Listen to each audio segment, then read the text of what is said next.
Jonathan Bones.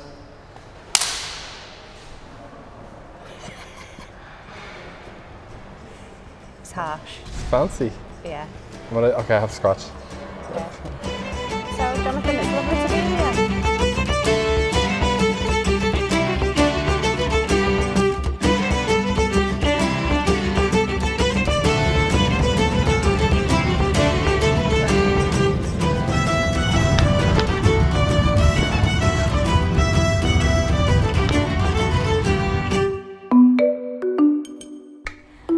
Hi and welcome to More.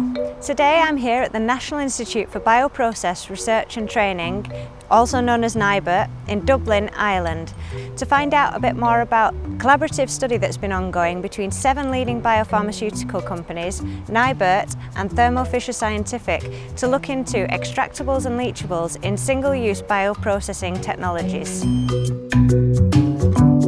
So, Jonathan, it's lovely to be here. Thank you very much for having me. No worries, Rowan, always welcome. Great to see you again. Yeah. What's an extractable?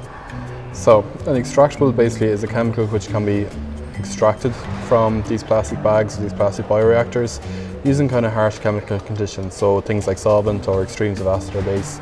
But it's something which is in there, and effectively you really need to kind of pull it out using some sort of liquid phase chemistry. And what's a leachable? Leachable is a substance that is extracted under normal conditions of use.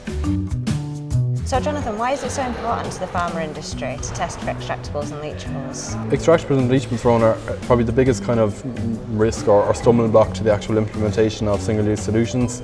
But more so, there's been a lot of research recently which has shown that these compounds can actually leach out into culture media and actually can have an effect on the CHO cell itself. So in this particular project, what we're looking at are basically media storage bags and kind of wave-type plastic bioreactors, single-use solutions which are actually used within the bioprocessing industry. There are only few studies on this subject, and actually a few years ago one extractable molecule has been found to be a very big detrimental effect on the CHO cell growth.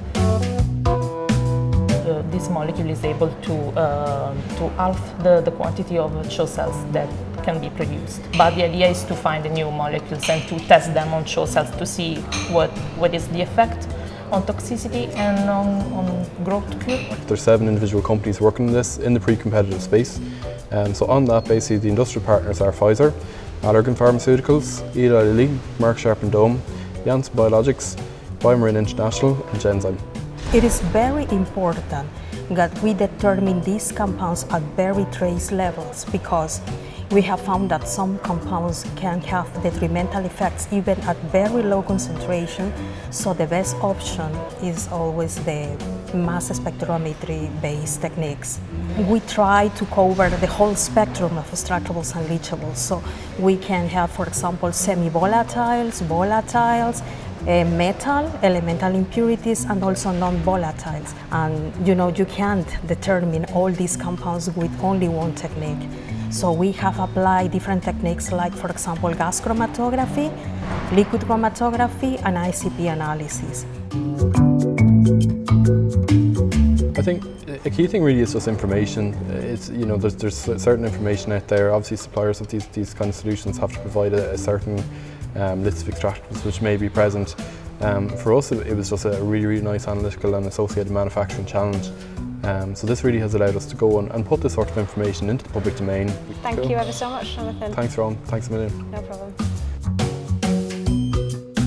We've heard a lot of great stuff about what this team here at NIBRT have been doing in the quest to discover the extractables and leachables in single-use bioprocessing technologies. I'm really looking forward to seeing the presentations at the upcoming Extractables and Leachables conference, and if you want to find out more, make sure you visit thermofisher.com/leachables, extractables. Should have gone with my gut feeling there.